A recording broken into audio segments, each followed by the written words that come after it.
Daniel cell में आपको ये चीज़ ध्यान रखनी है, LOAN लोन करके दिमाग में बैठा लें।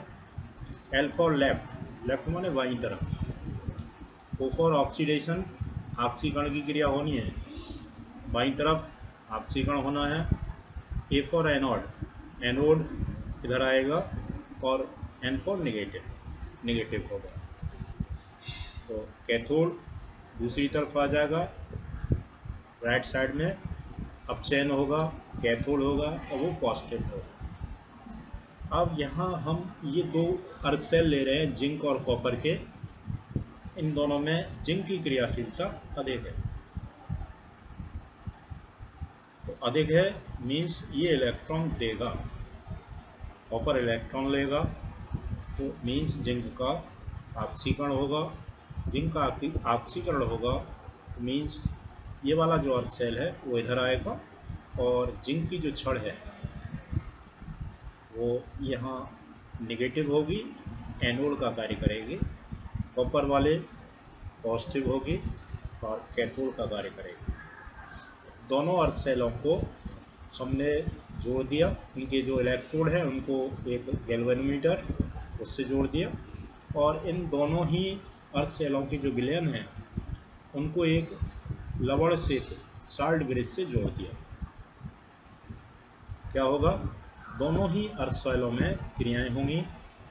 इधर ऑक्सीकरण होना है, ऑक्सीकरण होना है मीन्स जिंक जो है वो विलयन में आएगा जिंक धनायन के रूप में। दो इलेक्ट्रॉन मुक्त होंगे तो जिंक तो आ जाएगा यहाँ से विलयन में, इलेक्ट्रॉन यहाँ रह जाते हैं, इसलिए ये नेगेटिव है। और वो दो इलेक्ट्रॉन इधर पहुँचते हैं, यहाँ अपचयन होना है। तो अपचयन मीन्स ये यहाँ विलयन के अंदर जो कॉपर आयन है ये इन इलेक्ट्रॉन को ग्रहण करके कॉपर ठोस के रूप में बदल जाएंगे, और मीन्स यहाँ रोड के ऊपर एकत्रित हो जाएंगे। तो ये दोनों ही क्रियाएं हैं, ये ऑक्सीकरण की क्रिया, ये अपचयन की।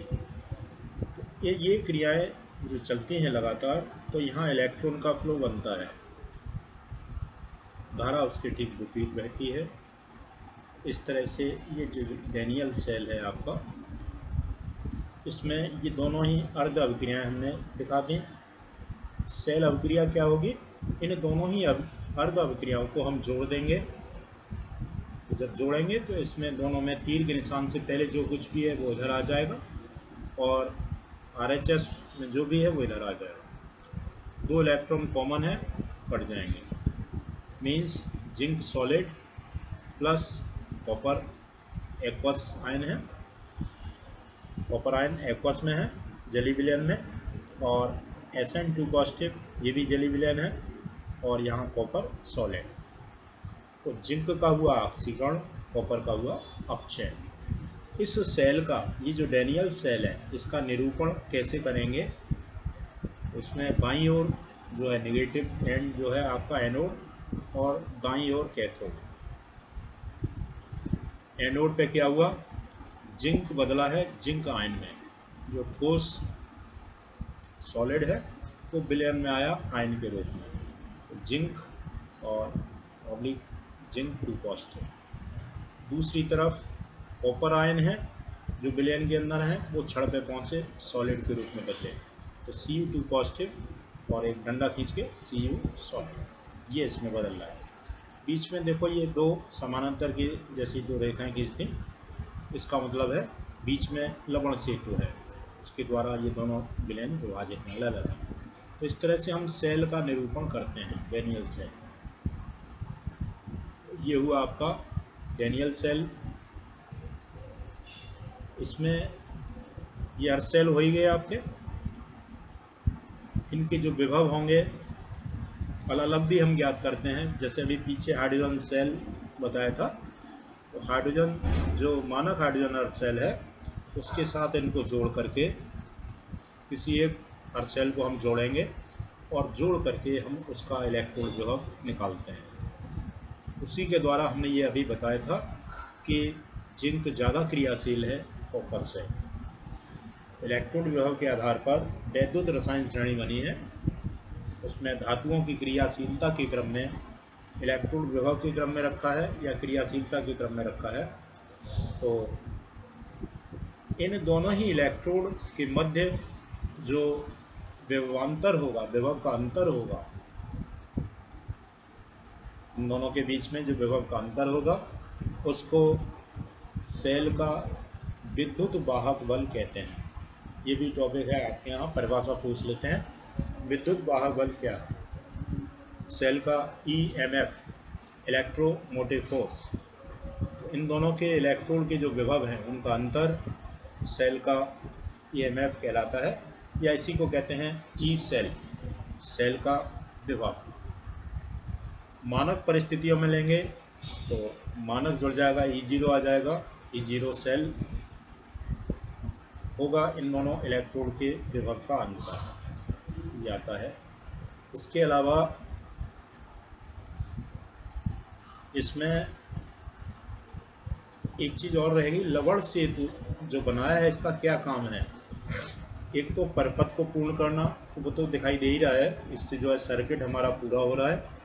दूसरा, विद्युत उदासीनता बनाए रखना।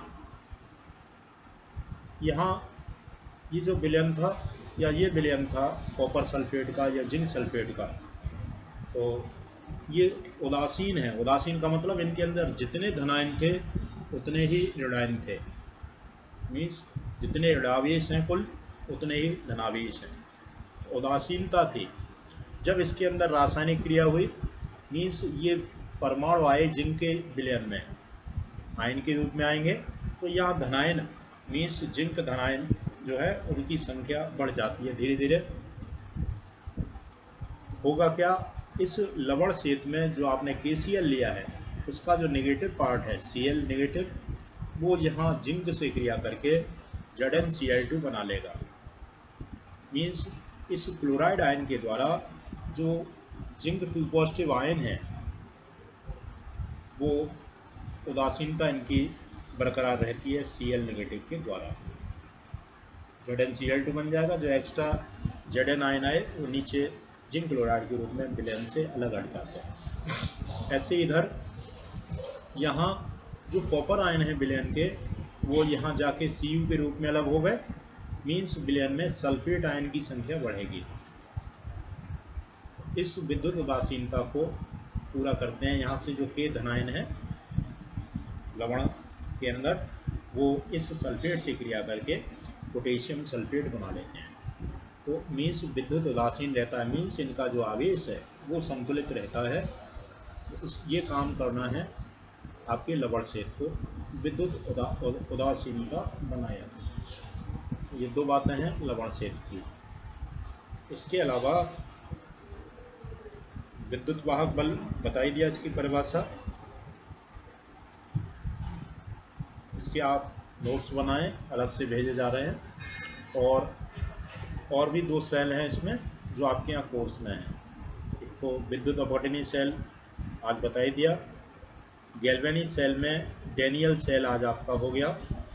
2 सेल और बचे हैं, शुष्क सेल और लेक्लांसी सेल, सीसा संचाई सेल। तो ये हो गया। आयुष आजा बेटा, टाइम हो गया, नहा लो।